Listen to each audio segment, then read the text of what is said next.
And he turns around to see me, obviously not expecting to see a girl having hit the yard football. And he just looks at me and goes, "What are you doing?" And I go, "Sir, I'm so sorry, sir." I attended this ultra nerdy high school in the center of London, and they accepted girls only for the last 2 years because we had good exam results, but apart from that, it was an all-boys school. So being a girl, you were basically a tiny minority of all the students in this school.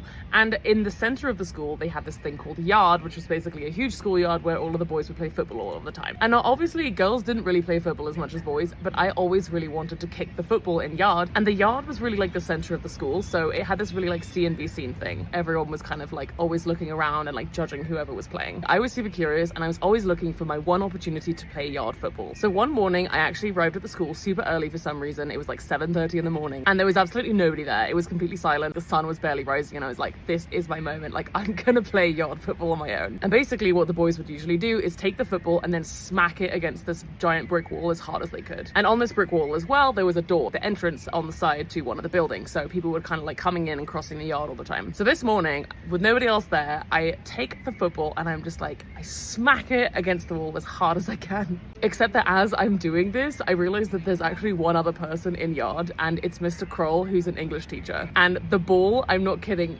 inches past his ear as he then smacks into the wall.